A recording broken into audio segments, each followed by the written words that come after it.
I was never like a phenomenal athlete or anything like that. I'm an okay athlete, I think, in my opinion. But like any coach is like, yeah, I'm going for something. Like, no, you're not. What do you mean? I promise you, like people come out of the woodwork to talk trash on Instagram and be like, oh, I'll run, 4.7, I'll run 4.6, whatever, like random Like coaches? Yeah. Like after like Jim and I post and stuff about us sprinting, and it's like, you're not. I promise you that you are not. Like you might be faster than me, but you're not running that. And like I had people talking trash. It's like, bro, you cannot physically run a 40 because if you do, you will cease to exist. Like just running the 40. Yeah, like you will tear everything in your body. Like, don't try to tell me you can run fast. Like, there's levels to getting to this point as an adult. Hey man, Drake was right with Twitter fingers, man. There's a certain level of confidence that it brings, right? Hey, it's just in just extra engagement. Extra engagement.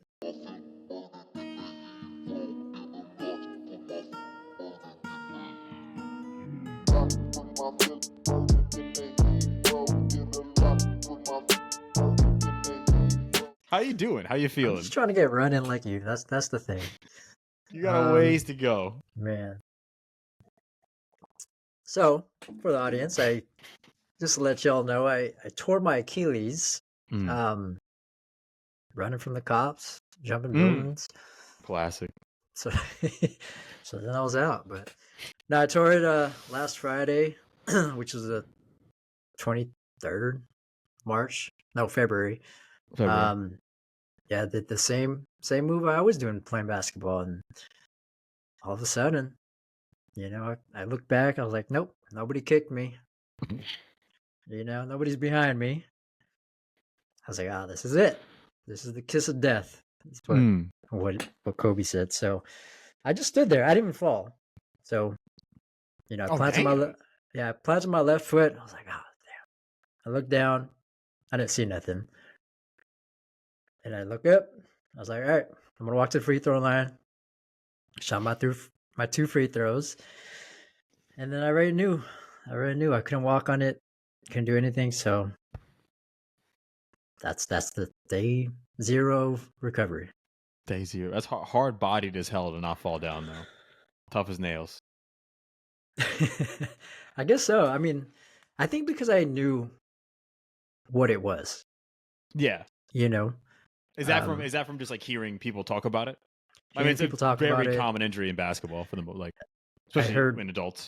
I heard a lot about what Kobe's situation was and the way he described it. So I think watching that and listening to him, like, it helped me prepare for that moment to a degree. Yeah. Well, first thought after like, oh shit, it's torn. Like, all right, this is it. That was literally what I thought. Like, okay, this is it. What do I do next? So it was just a matter of, all right, let me get these 2 things in, because I know I've always thought that for some reason. Like, if he's gonna shoot 2 free throws, I'm gonna do it too if I ever get to that point. DoorDash some crutches because I was on the basketball court. Waited for the DoorDash and drove home. Luckily, it's on my left foot, so my right foot I can still drive. But that's good.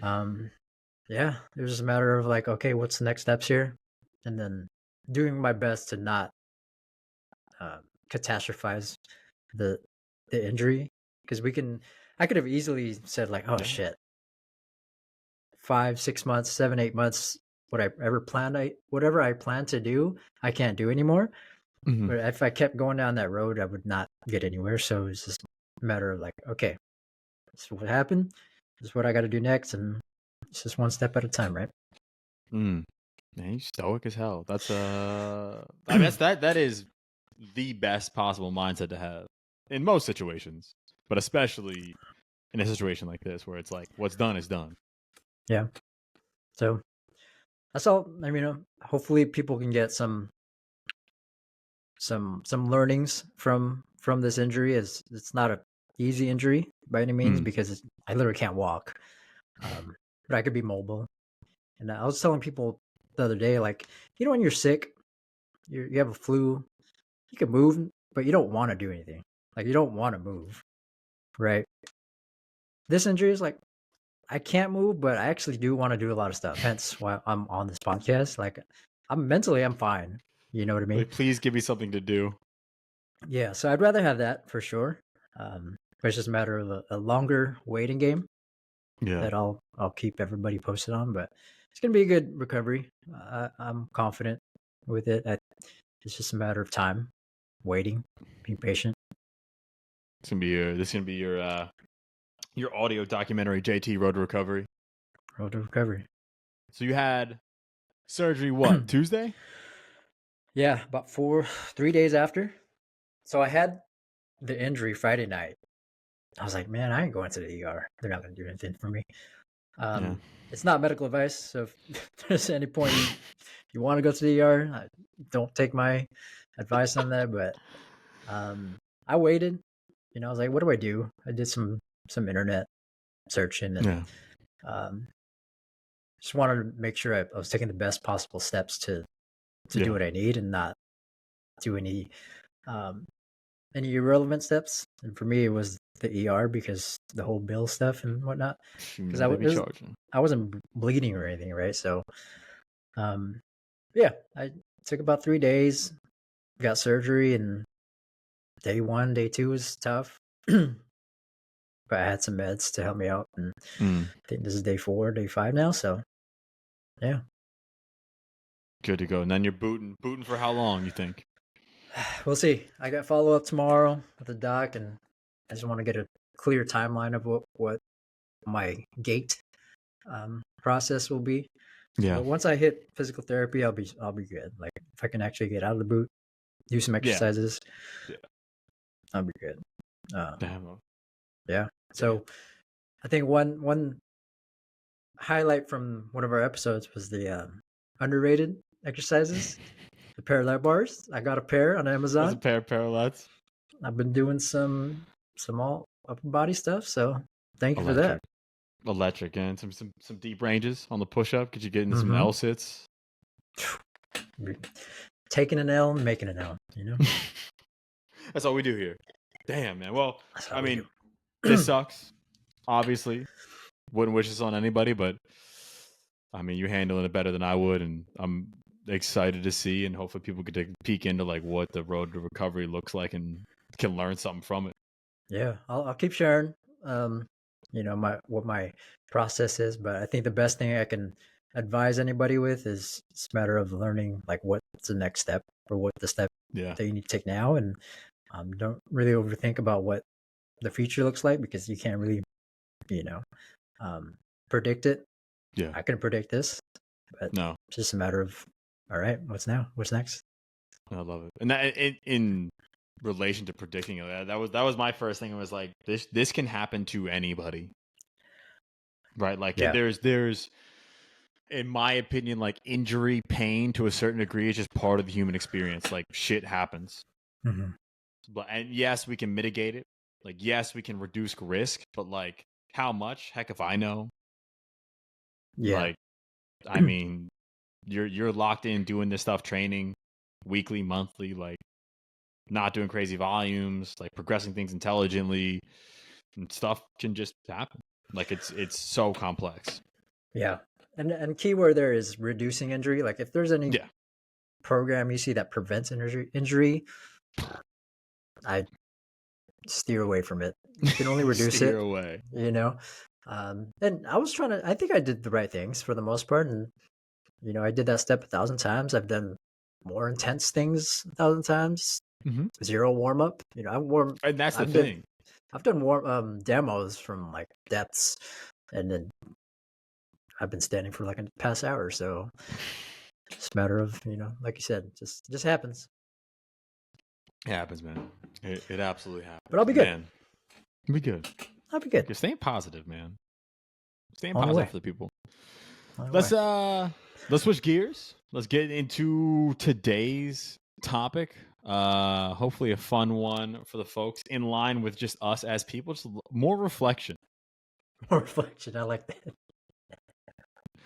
If people come in here for reflection, if you hate reflection, I'm sorry. We will never stop. Never. So, If you can't reflect, you need to regulate. How about that? On them today. But what we got? What are we talking about on today's show? What we got for people? Oh man, I've been having a lot of time to reflect. I'll tell you that. All you can do. But I think this was a QA or a question drop from our boy Jimmy, right? It was a question drop from our boy Jimmy. Yeah. So it got me thinking. I didn't really have great answers at the time, but the thought of it definitely helped me like look back real quick on my training history, and then just wanted to see like, oh, what did I think was cool back then that I don't think is as cool now, right? Yeah, Jim, now that you mentioned that, I 1000%. This is an old question. Shout out Jimmy, founder, president, head coach, Old Guy Track Club. Things we used to think were right and cool. Right and cool. I thought I had a longer list. I mean, I have a longer list, but it's mostly like dumb stuff. Maybe save that for honorable mentions. So to go back in time, I was like, you know what? I'm just gonna look at my IG story archive. Oh, that's a good idea. From 2017 until 2017 until now. Horrifying journey. If you really want to learn about your past self, do that. And then I don't know if you know this, but I had a blog like back in like 2017 that I ran for like 5 months.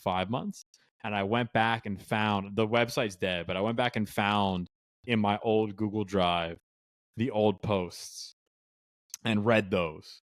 Not as bad as I thought they were going to be. Still garbage. Still terrible. But I thought they were going to be worse. Was it on Tumblr or something? Or Zynga? No, I had a WordPress site. Okay. A little bit more official. What was it called? A little bit more. I genuinely don't remember the name of it. I genuinely don't remember the name. Phil of the Future. We'll just call it was some acronym, but I genuinely do not remember the name of it. Okay. But yeah, that was my and I came to some interesting conclusions after going through that. Oh man. You're making me look back like, shoot, what does the internet have that I put out? You know, if you look back at your Facebook memories, very cringy. Like looking back on our episode 1 and being like, damn, we really put this out for the world. That's crazy. I think about that recent episode we just did. I'm like, wow. That's people could be able to look at this forever. That's horrifying. Oh well. All right. Hey, for me, first one, all about warming up. I've had a weird warming up journey. And I think like in looking at this, I was like, man, we as in me, have a spectacular ability to simultaneously overthink and underthink warming up. So like looking back, like peak CrossFit Phil, 2017, 2018, like no bullshit, warming up for 30 plus minutes.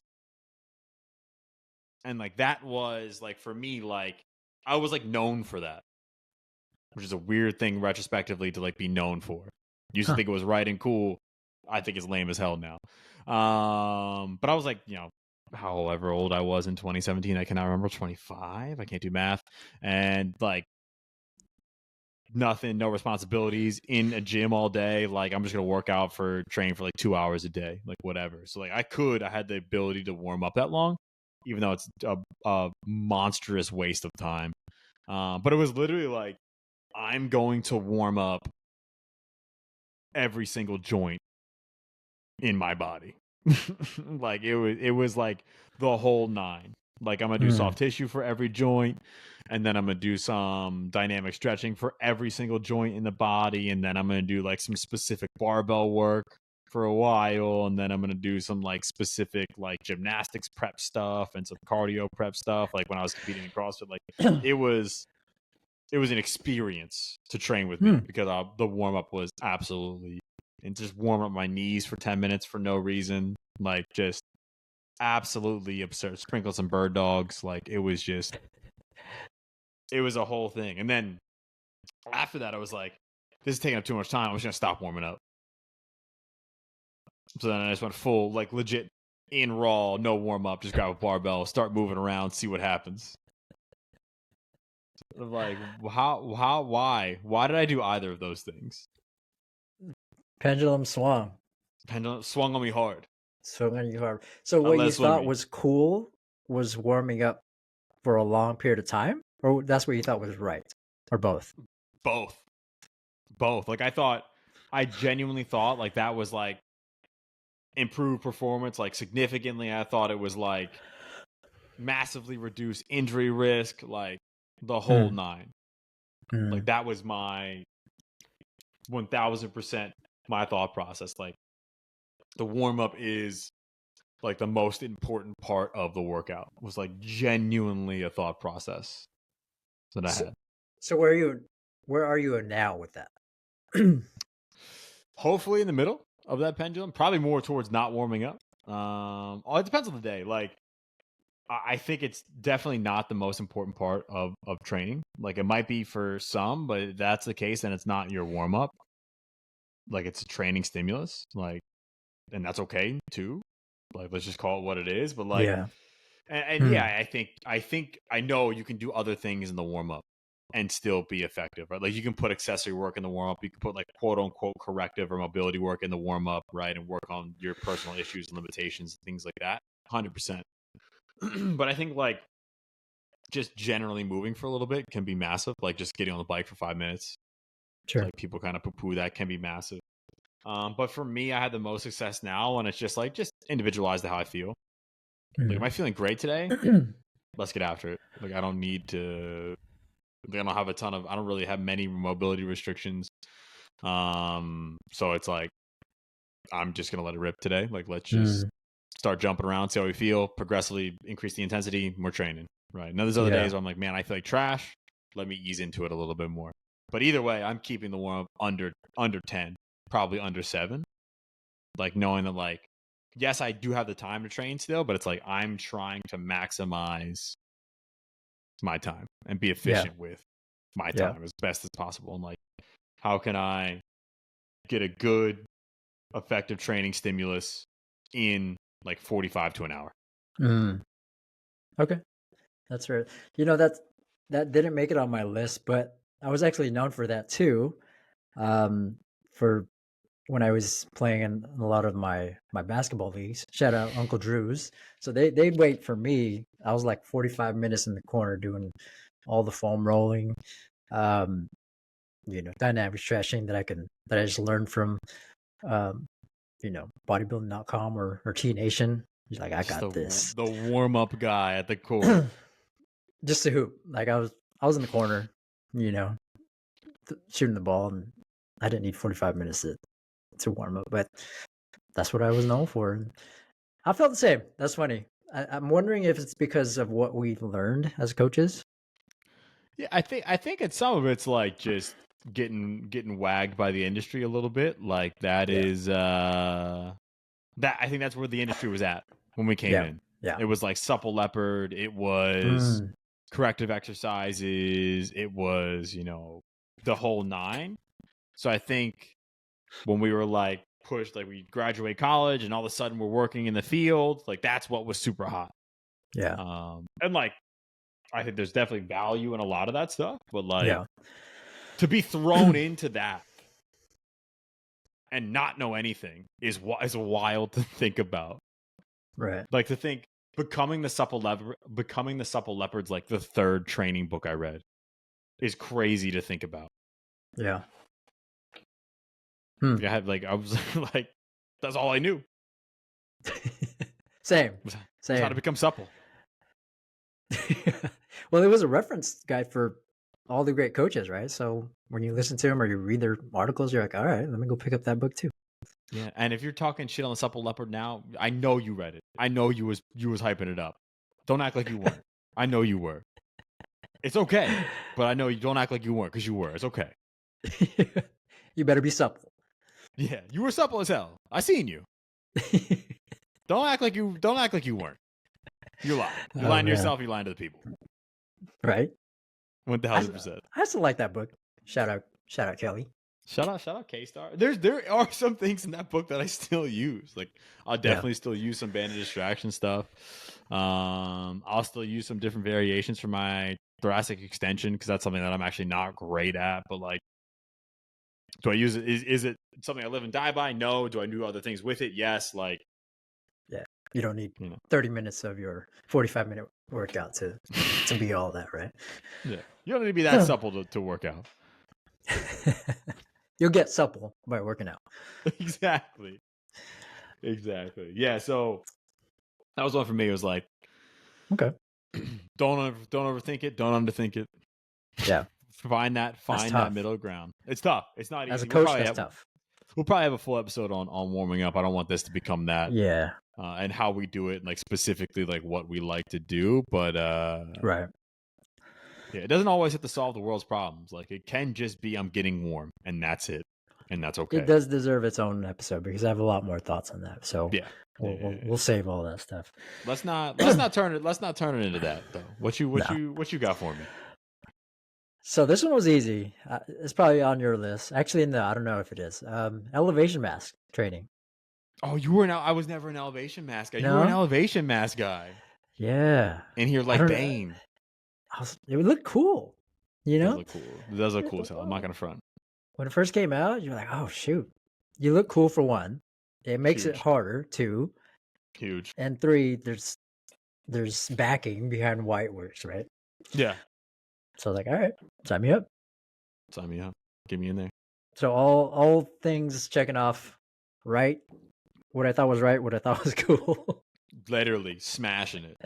So wait, what were you? What were you doing? Everything in that thing? What did training look like? I was trying to do everything in that thing.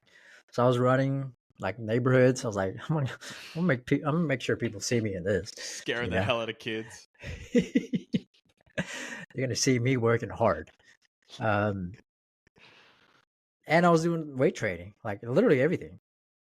And it was around the same time I was warming up for 45 minutes before my hour workout. But no, it was one of those things where when I look back, I'm like, damn, did I really do that? And it's funny because I did it for maybe about a month or 2. And then at the time I was in college, I was taking this exercise physiology class, and my professor had this lab, and I was like, yo, teach, I forgot his name. Yo, teach, let's do some studies on this. Like, I know you know what this thing is. And he's like, all right, so we actually did some studies on the effects of it for what he had access to.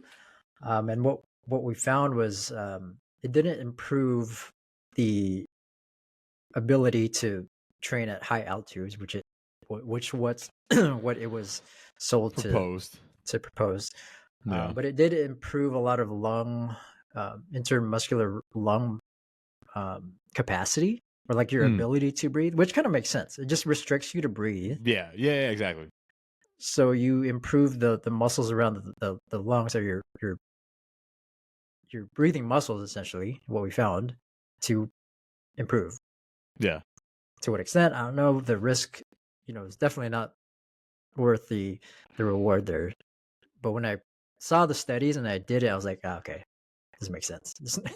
It doesn't do what I thought it did. So some of that stuff though, when you're in college, like you're like, this is just cool as hell. It still looks cool though. I'll tell you that. Yeah, like this looks sick, so I don't care. I'm just gonna do it anyway. Exactly.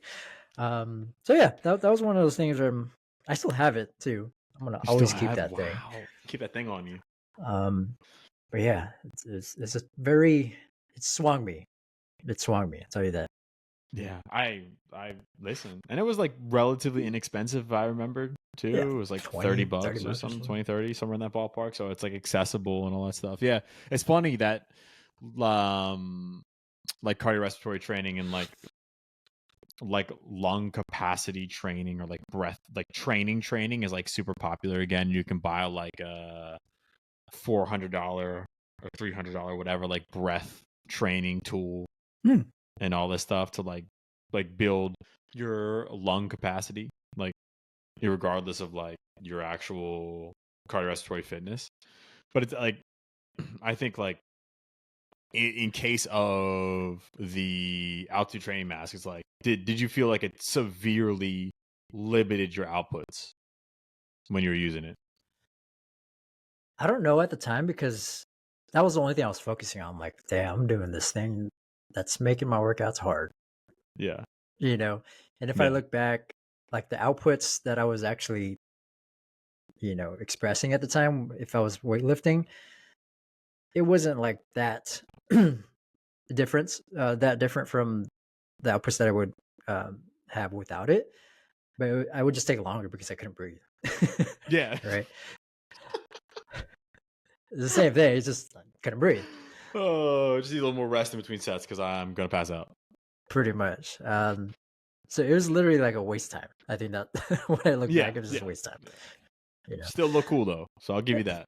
It still looks cool. I'll still wear it now just to look cool if I need to, but it's a waste of time. Don't use it. I don't know. I feel like it's gonna swing back for some reason. I don't know why. I'm surprised it didn't during COVID. I'm surprised it didn't. I'm shocked it didn't. Shocked. I think it's gonna swing back, but hopefully I can definitely not. see that getting repurposed. Yeah.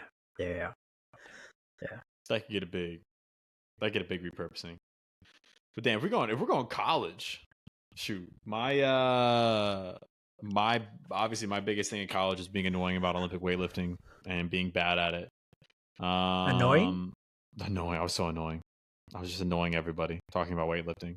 In No one what cared way? about weightlifting. I'd just be at a party talking about weightlifting. You're like that meme in the corner. Like nobody knows how to weightlift. Yes. Oh, like they don't know anything about Kendrick Ferris. Like how could they not? Wait. So what did you looking back? I know you still do ollie lifts, but what did you think was cool or right back then? Oh, so for back then, it was literally that. You ever hear the quote? People used to say the quote that's like, "Strength is never a weakness." That was like the hardcore quote that like meatheads would use, and like meathead strength coaches would use. Right. And like, so for me, like strength, that was like a live and die. Like strength was literally all I did. And I genuinely thought that like it's all anyone needed to do. Like if you were strong enough and like you could do anything you ever wanted. Like if you just got stronger, you would just be better at life, right? So like, I mean, you're not any wrong. adult I worked with, it was like we just need to get you a lot stronger, then you'll be better. Like any athletes, like you just need to get stronger, then you'll be better. Yeah. And it's like there's some truth to that, but like I think like thinking strength is never a weakness. Like everything comes with a cost. It's like a fatigue cost, an adaptation cost. So it's like, sure, we're probably doing too much like heavy strength work. Like I was definitely doing, that's all I was doing. So I was definitely doing way too much. And that's taking away from doing other things like practicing your sport for if you're an athlete. Or like, I think back to like early football strength programs that I've done, like year 1, year 2, like with 0 sprinting. That's insane. Like literally 0, but a lot of snatching. Right? So like, that was like, bro, we just need to get big and strong. That's it. That's the answer. Is that because of that quote or just that thought in your head? Like, if I get stronger, I'll do whatever I want. That was like what made up my full coaching philosophy. Ollie lifting or strength?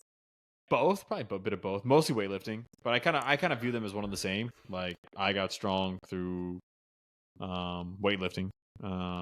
Granted, it was like doing back squats and clean pulls and pull ups and things like that. But like, it was still weightlifting. Was my primary sport. So, or what I was training for. At least at that time. So, yeah, I think that kind of that literally was my philosophy because it's the only experience I had. So like that dictated my entire philosophy. So the only thing I valued then at that point was like, all right, how strong is this person in front of me? You know, that's interesting because I think that's where we have a lot of our biases is where we improved on, right? Yeah, like what worked? What like made the biggest impact for us? Yeah, exactly. And then there's this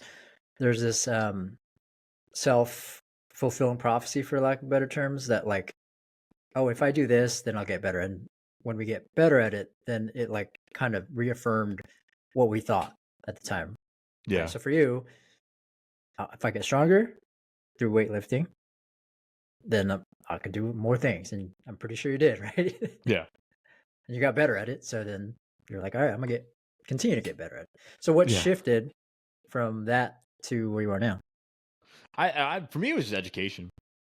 Like for me, it was meeting more coaches in the field who kind of took me under their wing and helped me learn a lot about strength and conditioning. It was reading more, it was learning more, it was like listening to shows like this where it's just people talking about their experiences and talking about training and talking about the industry. And over time, like it was 1000% not an overnight thing.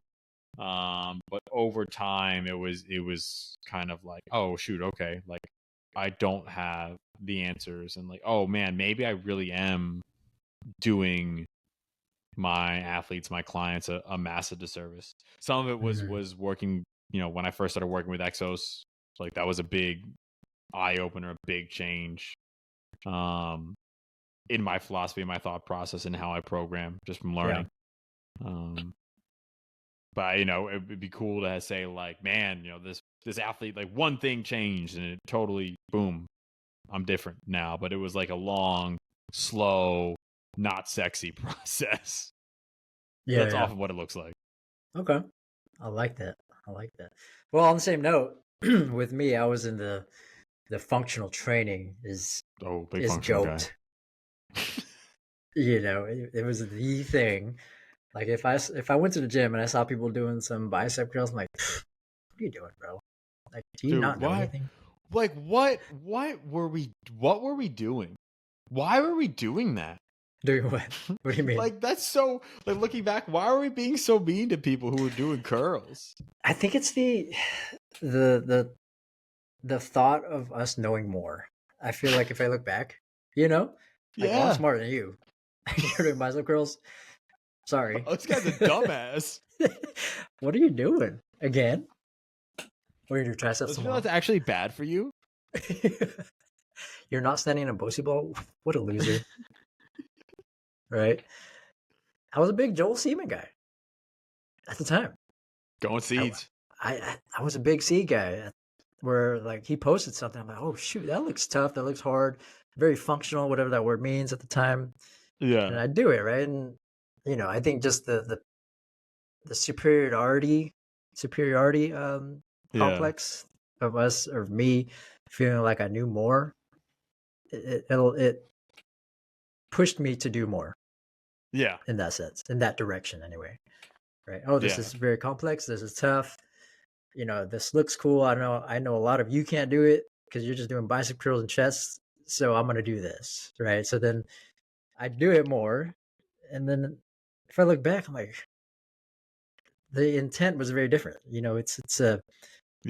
intent at the time for what I thought was, oh, I'm getting better and I'm smarter. When I look back, like we had different goals. Like if they were doing bicep curls, like they're trying to get bigger arms. That's trying to get bigger arms. Thing you got to do, right? That's a fine goal. It's a fine goal. So, yeah, looking back, too young to understand. Like people's goals are very different, and the intent matters a lot more. Which at the time, I just didn't want to be cooler, wanted to be smarter. Thought I was smarter. I love, dude. I love that. So wait, you mentioned then 1000% that functional is super ill-defined, right? And I'm sure you have a definition for it now. I definitely have a definition for it now. But looking back, as functional JT, how would you have defined it then? I think nothing could you with have machines. defined it then? What I thought was functional back then was if it's, challenging your balance. It's not a machine. It's free weight only. And these things that at the time related to what I knew was functional training was superior over literally everything. Yeah. Like if you're not doing this, then you're not training. It's very idiotic to think at the time. Yeah. But that's what had my mind in that direction of like, this is the best way to train. Yeah. If you're not doing total body on one day, you're dumb. You know? I feel like that was maybe it wasn't, but I feel like that was the messaging though. Like from the functional gurus. Like I feel like that was the message. That was the sales pitch. Right? Like this is inherently better. Period. And it is if the intent is the same, right? I think that's where we decipher it differently. Like when you look back with your strength is king, and it'll. What did you say? The strength is not a never weakness. A weakness. Like I think it's more of a concept, right? Like it's kind of true, to some degree, but I think if we take it too literal and we don't really understand the whole context of it, then that's where we end up in the wrong direction. Yeah. Right. So in this case, functional training, if this is a thing you're trying to sell of a program or a concept, then you kind of have to sell your things to where it is superior, right? And it's going to be up to us as consumers to understand like the context and decipher, is it superior for my goals? Yeah. Right. Yeah. Yeah. It's just like funny that everything like so people are so bad at I guess it's just sales in general, but like you just have to straw man and knock down something else to sell your thing. Like it was always bicep curls, it was always hitting chest or hitting shoulders or like lateral raises. Something like those exercises rule. I love those. And I vividly remember like feeling bad. Like wanting to do that, or like feeling bad and feeling dumb doing it. Yeah. Like I feel like I had to sneak it in. I'm going to corner. Like yeah, like why? Like man, had me twisted up. The functional gurus had me twisted up. Trying to be functional. And going back to that word with selling, it's something that's been top of mind for me. I think to be a really informed consumer is to understand what a really good seller or selling technique could be. And I think that goes a long way with social media, right? If you know Joel Seaman, shout out. If you know what he's trying to do, like he's great at it. Yeah. I mean, the best. Like one integrity, of the best. that's a different conversation. But in terms of like very different, his intent is to get likes, to get views, to and if you understand that, then you understand it. You're not going to take those things and have it hurt your feelings. Yeah. Right. Yeah. No, and that's when anytime anyone brings up knees over toes guy, I'm like that bull and his team are the best marketing team in the industry.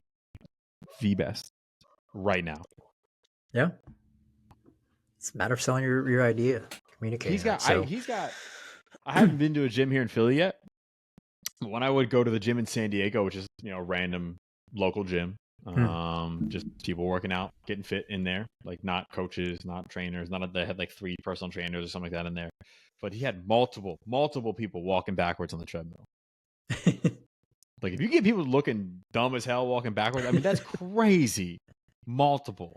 Like 20 plus. He sold his idea. Literally selling people a knee rehab program who don't have knee pain. Just unbelievable. It's a master class in selling and marketing. Exactly. And I think for us, what we're trying to sell is understanding that. Like, can you just get out of your biases and be better? Like, define better for yourself. And this is how you do it. Like, have these conversations, have these thoughts, create more questions in your head. We got to find someone to straw man to sell it.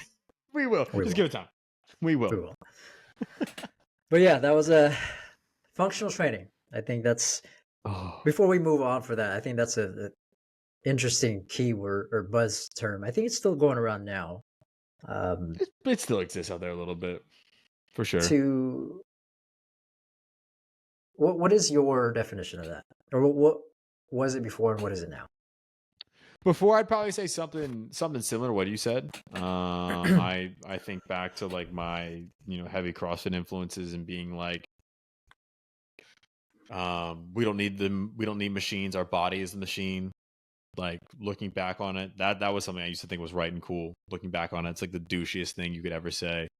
Just sounds terrible. But I think I would define it as something similar back then, like to the effect of what you said. Like it's not machine based. It's full range of motion. I'd probably say something to the effect of it being constantly varied. Like learning new skills. Maybe I'm giving myself way too much credit. As a young Phil, definitely would not have been. I'm rewriting history as I keep talking, so I genuinely don't know. But now I would just define it as it's purely task specific. Yeah. So like it's task specific, goal specific. So like functional for what? Like what do you want to do? Then it's functional. Yeah. So like like if you want to get more jacked, then we can do stuff that's functional. Is it life related? Like, and I don't think there are things that are inherently non-functional, which is a term that was thrown around a ton. Like bicep curls are non-functional. Like, what does that mean? How? Yeah. Like you're literally building muscle tissue. How is that non-functional? People want to talk about non-functional hypertrophy, which I don't think we can really differentiate between functional hypertrophy. It's like, yeah, I think everything has a function. Except for maybe a Bosu ball, but it's still got a function for some people. So it's like everything's got a function. David Weck thought he was safe again. He keeps catching strays on these shows, man. So that's this right now. It's a roundabout way to try to describe what task specific means to me. But what about you? Yeah. How are you defining it? I think at the end of the day, it's intent. Is what you're trying to do. Like different wording of what you're saying basically is it intentional for what you're trying to do, trying to achieve?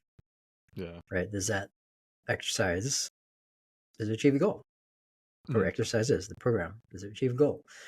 And I think back then I'd have to do more research, but just really speaking off the top of my head with functional, I think what they were trying to convey was the thought of your body being functional, of like, does it incorporate for life, your body? And I don't think it was communicated as clearly, obviously, to the masses. So yeah, oh yeah, and like it's I think like even classic bodybuilding training like isn't horrible for that, as long as you're it's essentially great for that.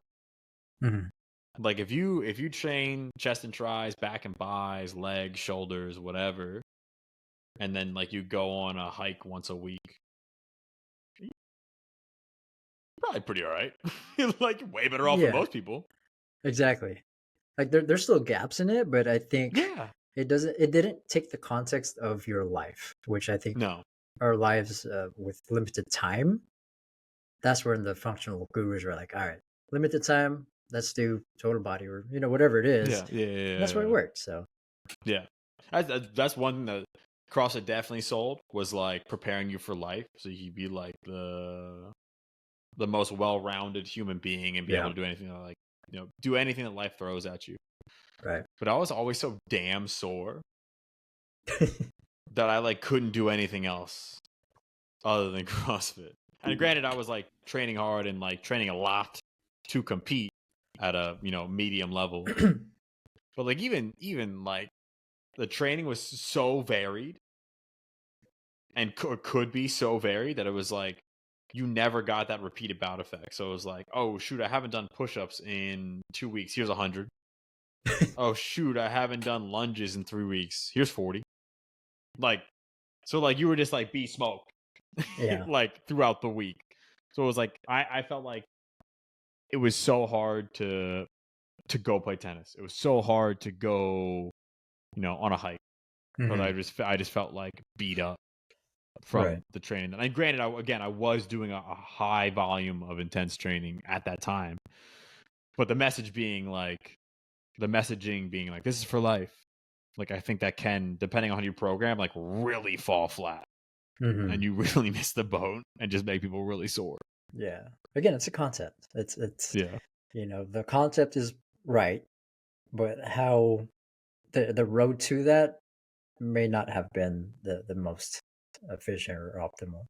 Yeah. Yeah. But great at selling. I mean, similar to the functional gurus, CrossFit had a big chokehold on the market for like 10 years. Yeah. Nobody's poo-pooing them as much anymore. I think. Yeah. They've quieted down. They have their own. It seems like they have their own little like niche card. I guess it's not like sexy and cool to make fun of them anymore. I think because the coaches are, I think the coaches are getting smarter too, like within CrossFit. Oh, yeah. Oh, yeah. Right. So Like really, super, like really brilliant coaches. Yeah, that's true. That's true. Yeah. Yeah. Well, if you had to look out, project out into the future, is there anything that you think right now you're like, man, this is right and this is cool as hell, that 10, 20 years down the line is not going to be right and cool anymore?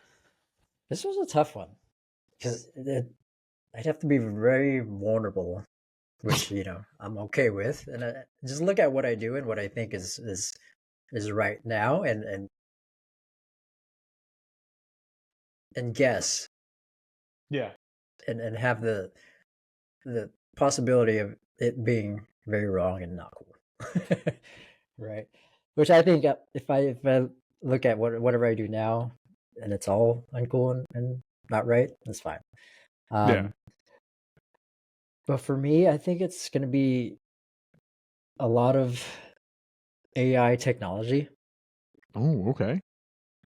Because I like it a lot. I like, and I knew in the previous episode for you, you were like, overrated, right?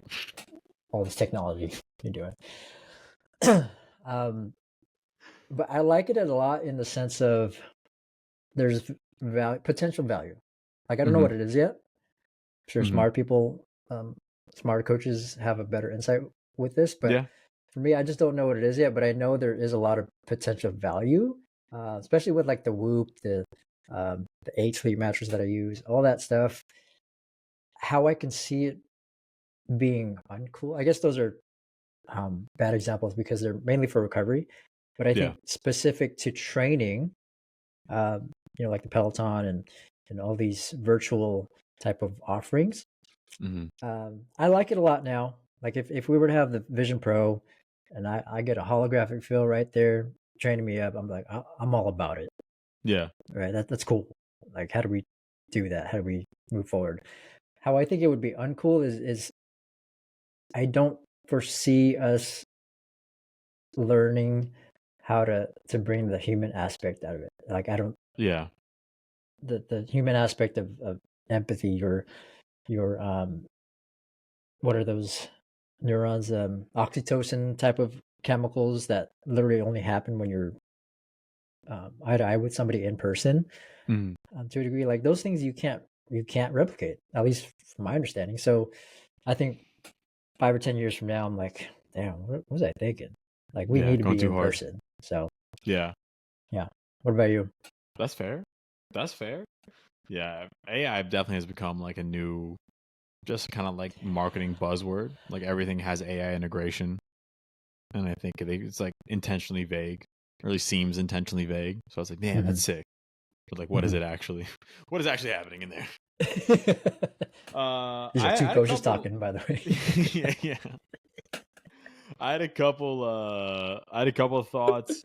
One big one that popped in my mind is rabbit hole I've been going down around like the constraints-led approach and nonlinear pedagogy and dynamic systems theory, and like I think we're probably, and I personally probably go too hard and just think like, sometimes you just got to tell somebody like an internal cue of what's going on, and that's okay.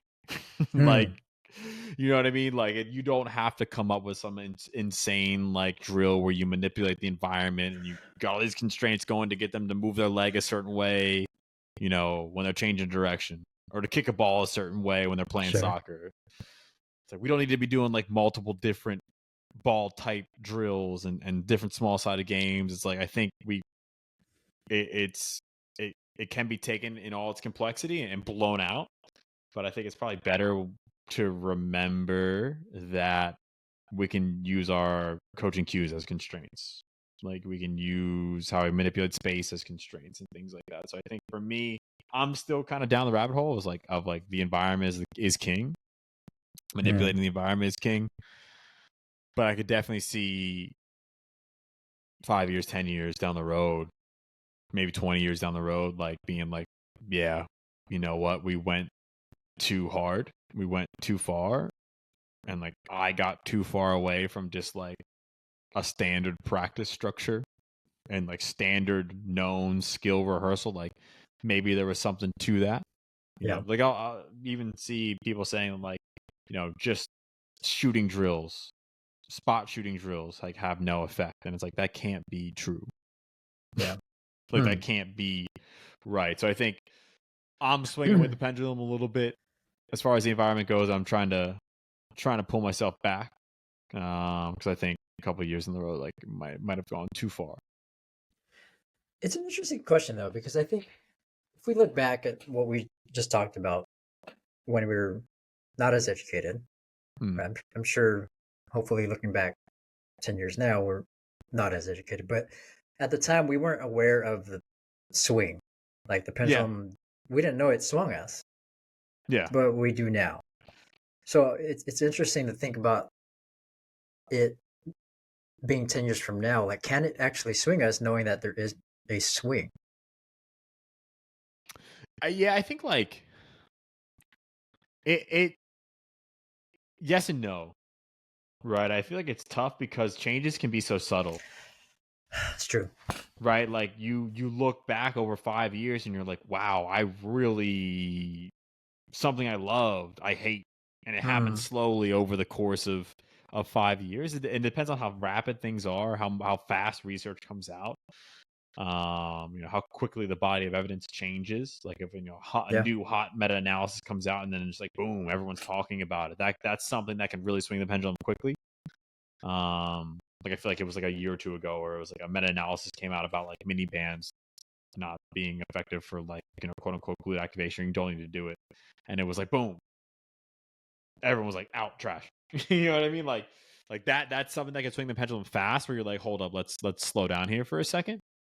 But I think something like this is like over time, like you read one paper, you read a book, you read another paper, you try something, it works, you try something else, it works. Like you look back on that and it's like, man, it's been 3 years and I've slowly swung with the field. And I didn't even see it coming. So I think that's how it can still happen. Because I can see that being as a wave that should happen, but understanding that it does makes it a little bit different, right? Because with leaning into the constraint-led approach and then those concepts, like I think it's just you learning, and you understand that it's not like the only way, but it's something that you're really into, and you want to understand more research. So I don't think it's as the same as looking back, like, oh, that was dumb. I don't think you're ever going to say that. That's another good point that we talk about the wave. Like sometimes like things should change. Yeah.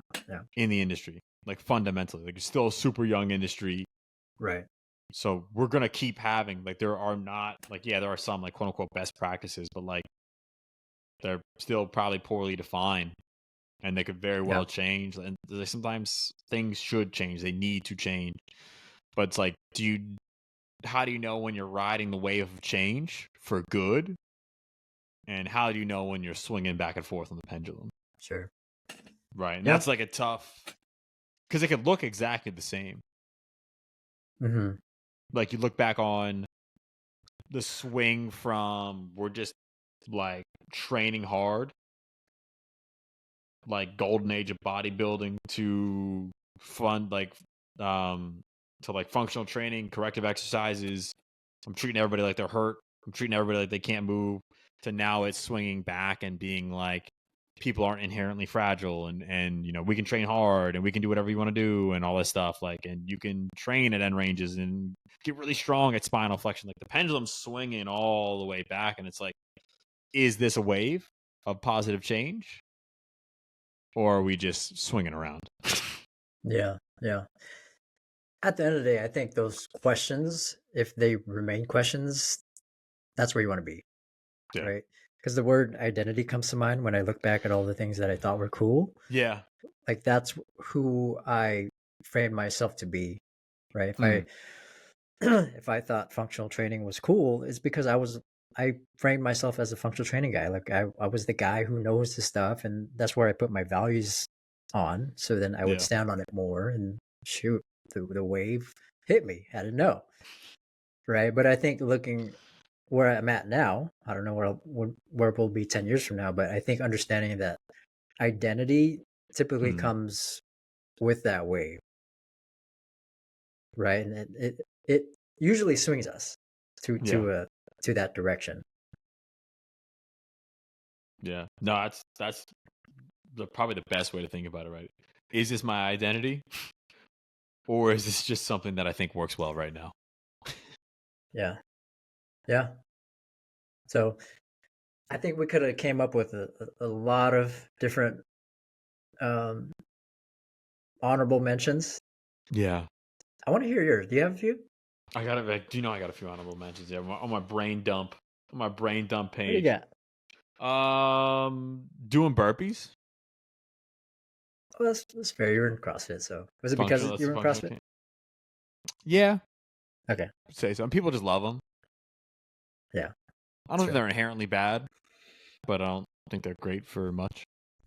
Fair. Training in only tights, so no shorts, no shirt, just tights. Some of that was a weightlifting thing. Yeah. So we'd be like literally wearing like the Under Armour either full tights or Under Armour like 3/4 tights, like just some boxers, just some briefs underneath, and be like no shirt in the gym. Be like, why does everyone think we're weird? Because you're weird. All right, you're scaring everybody. That's weird, on, bro. Yeah, literally, you look like milk, bro. Like put a shirt on. Carson Wentz and Ben Simmons. Huh?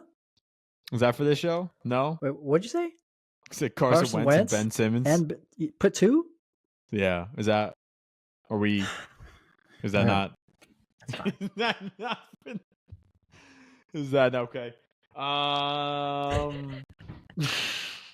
Hurt you. Ben I look hurt back. you. Looking back on my Instagram, calling everything season. SCN. Yeah, and saying bag secured all the time. Drake had me in a chokehold. Oh boy. Those are my honorable mentions. Okay. Those are good.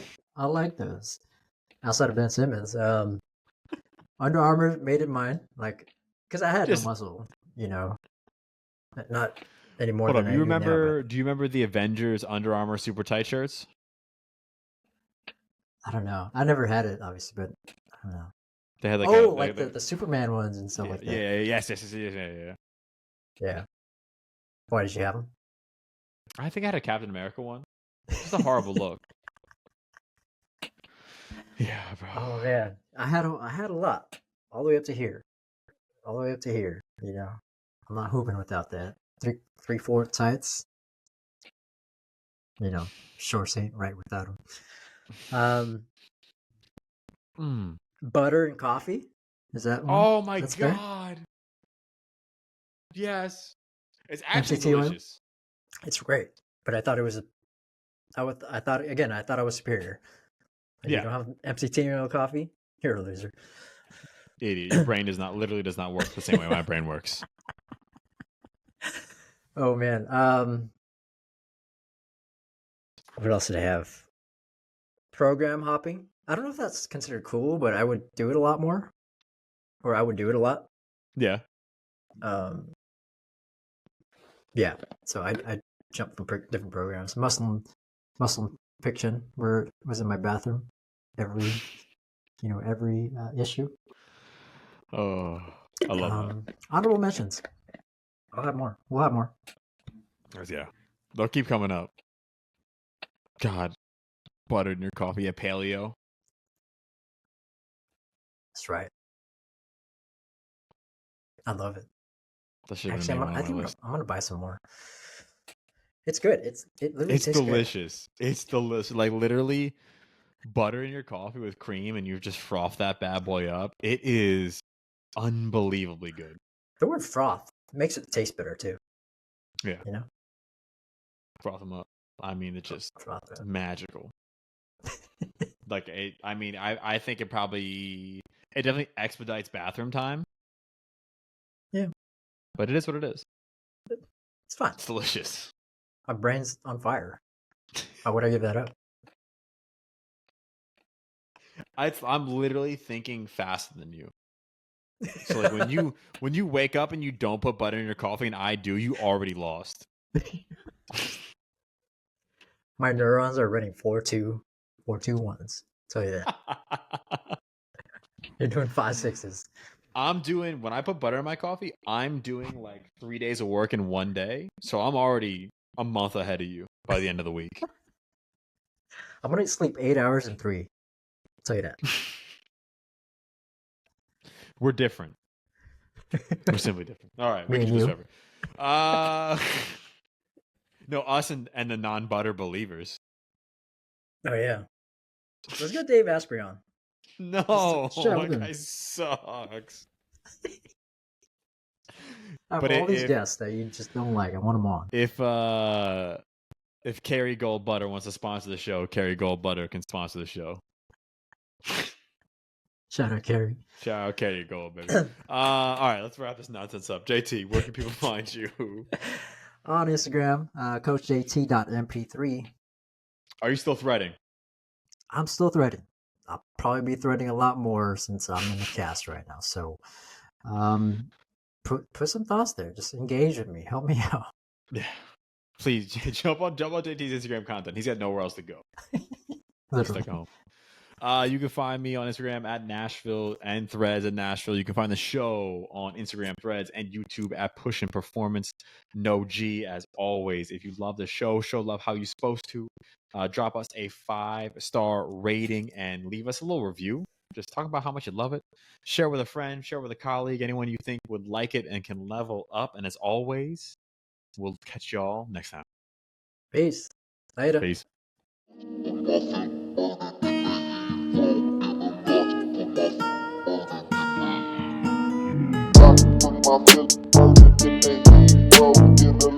Put my